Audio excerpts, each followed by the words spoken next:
e patrono da nação brasileira, foi construída pelos republicanos que precisavam de um símbolo que representasse a luta pela ruptura definitiva com o poder português, quer dizer, com o império, né? Com a família real, aquela coisa toda. Mas não há como falar sobre Tiradentes sem entender o que foi a Inconfidência Mineira. Seria como hoje, assim, alguém tipo, não o próprio, mas tipo Lula defendendo a Fiesp. Ou aqui é o Olívio Dutra defendendo a Fiergs. Ah, por quê, Beatriz? Vai começar a falar mal dos empresários. Pois vai fazer o quê, né? A questão, esse termo, por exemplo, inconfidência, ele tem sido rejeitado por muitos historiadores, já que o que ocorreu em Minas Gerais depende da ótica que você está utilizando na hora para fazer uma perspectiva. Porque, primeiro, inconfidência, lembra o que eu falei lá no começo, traição, deslealdade, infidelidade, trairagem, né?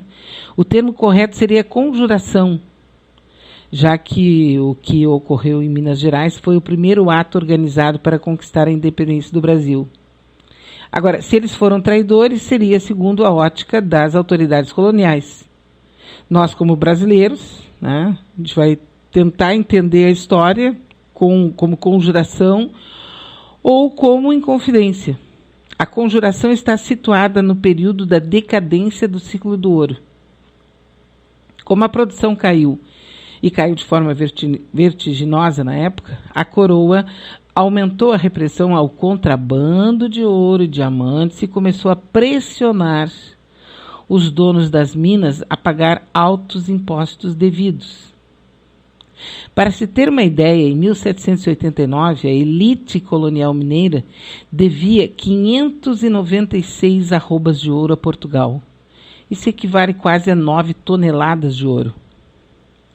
Não foi à toa que parte, aqui vem aquilo, né?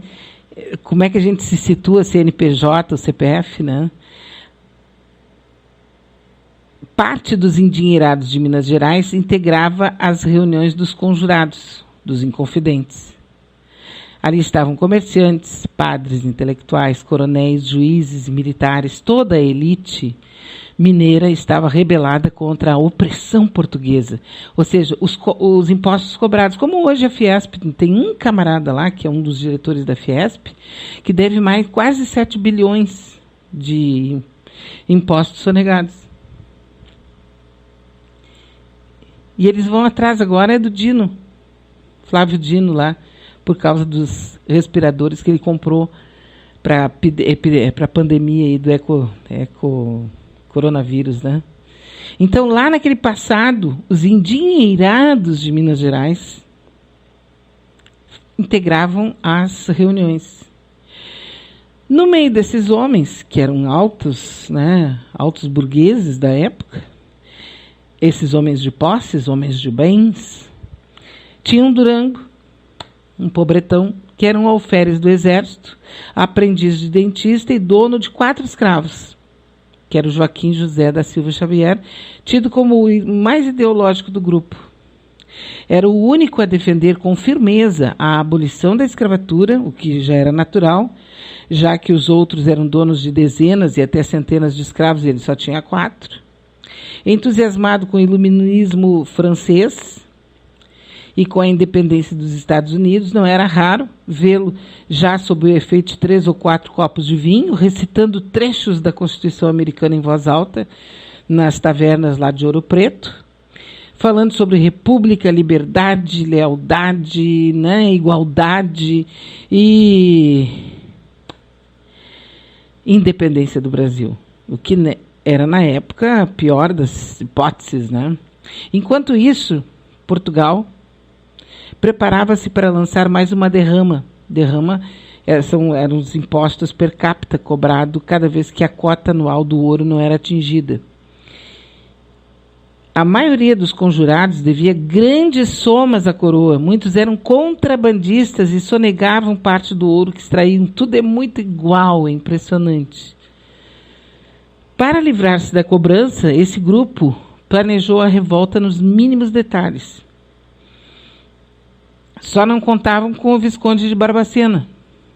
O Visconde de Barbacena, que era governador, suspendeu a derrama.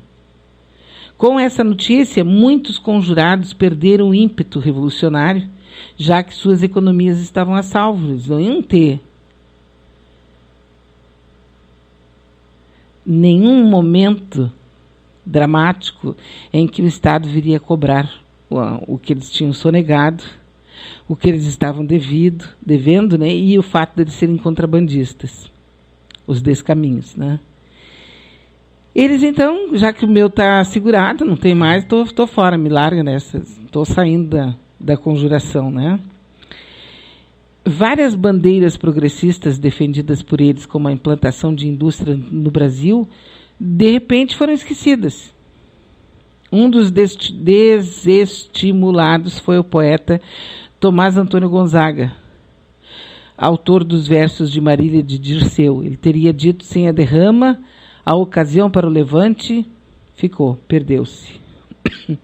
Apenas os conspiradores acreditavam que seus planos fossem segredos. Só eles achavam que o resto do mundo não sabia, né? Não tinha nenhum sistema de segurança, as reuniões não eram frequentadas por gente muito confiável. Tiradentes pregava suas ideias nas tavernas para quem quisesse ouvir, 3, 4 copos de vinho, e daí ele já desandava a defender a independência do Brasil, o fim da escravatura e tal, né? Não foi difícil para o governador, o Visconde de Barbacena, né, inteirar-se da conspiração em marcha. Quando Joaquim Silvério dos Reis denunciou seus companheiros, apenas deu os pormenores de uma trama que o governador já conhecia. É curioso notar como, de certa forma, todos os inconfidentes traíram a causa, diz Bernardo Joffly, autor de um atlas da história do Brasil encartado numa antiga revista Isto é, Senhor. Outros 5 conjurados foram condenados à forca. Todos entraram em pânico, imploraram perdão e se acusaram mutuamente e receberam o quê? A piedade da rainha. O único a não mostrar arrependimento foi o Tiradentes, que foi então enforcado, esquartejado, tendo suas partes expostas em diversas cidades da capitania. Além disso, a casa foi demolida e o terreno salgado para que nada mais nascesse no lugar. Para ele, uma pena que lembrava os tempos da Inquisição. Para os outros, foi exílio nas colônias portuguesas lá de Cabo Verde, Guiné-Bissau, Moçambique e Angola. Silvério dos Reis. Bem, além de ter revelado detalhes do plano da Inconfidência, ou da conjuração, também foi responsável pela descoberta do esconderijo de Tiradentes lá no Rio de Janeiro. Obteve como reconhecimento um belo pagamento da coroa e foi enviado para o Maranhão com um nome falso. A gente não sabe, senão é o bisavô de Sarney. Bom, mas o caso é que é tudo muito repetido, né? Absolutamente repetido. Assim, o próprio Silvério dos Reis morreu, ele queixando-se de nem sequer poder sair tranquilo às ruas com medo de assassinato. Traidores podem ganhar no curto prazo, mas a história é cruel com eles. Que pena que os militares de hoje não pensam nisso, né?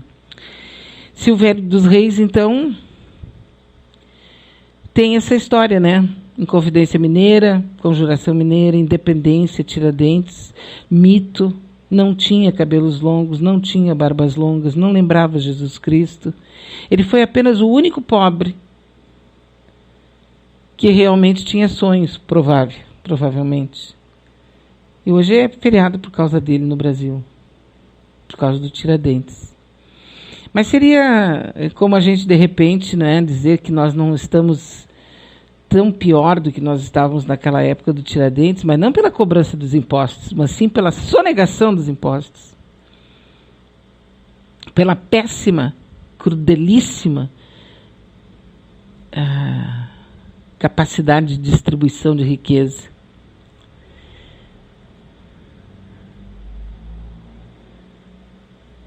Triste, não?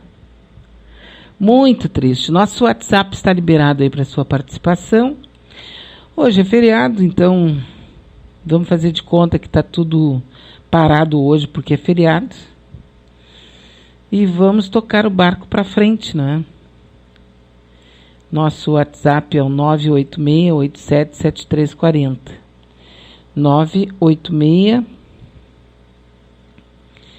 986-877340. Tem aí uma discussão em torno dos números que estão sendo passados agora pelo Ministério da Saúde.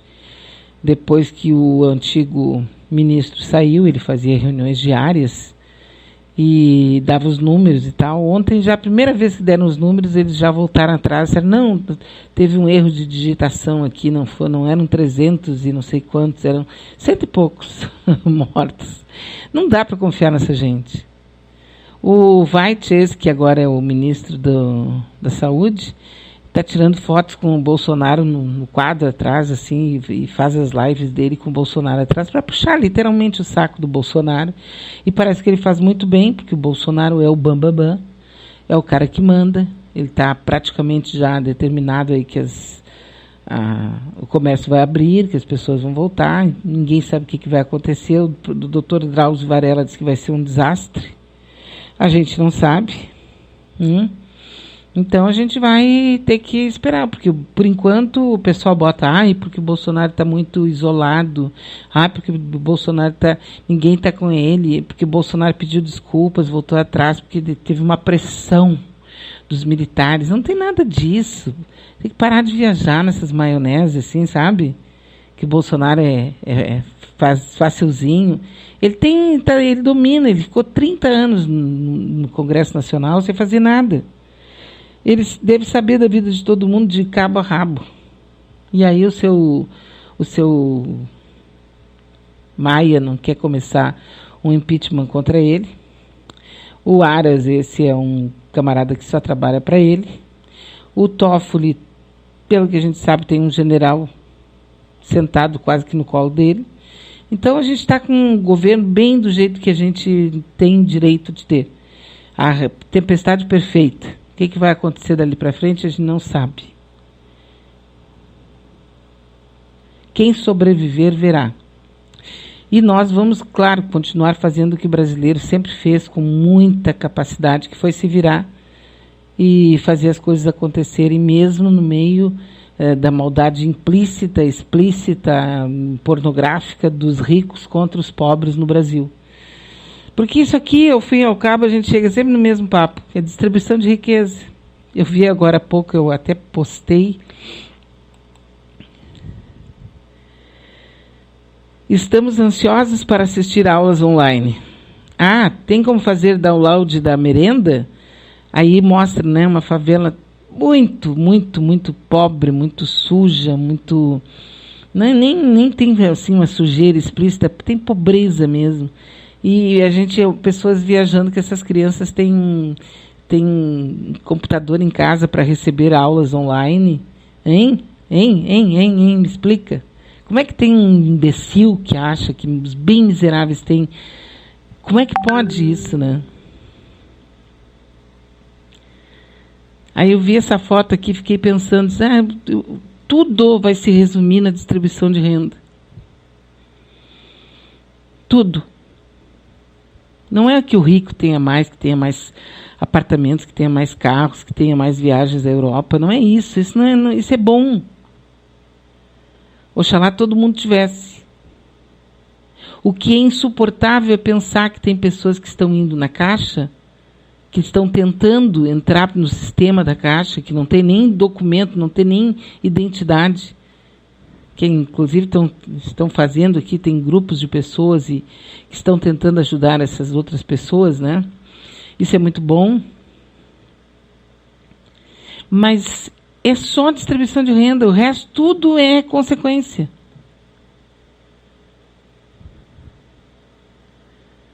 E já era assim no tempo do Tiradentes. Os ricos não queriam pagar impostos, eram sonegadores, contrabandistas, bandidos. Então, porque isso é bandidagem, né? E os pobres é assim. O CNPJ quer abrir a lojinha, quer abrir o mercadinho, e tem toda a razão em querer, que eu também quero que ele abra. Mas quem vai pegar o busão, quem vai pegar o trem, quem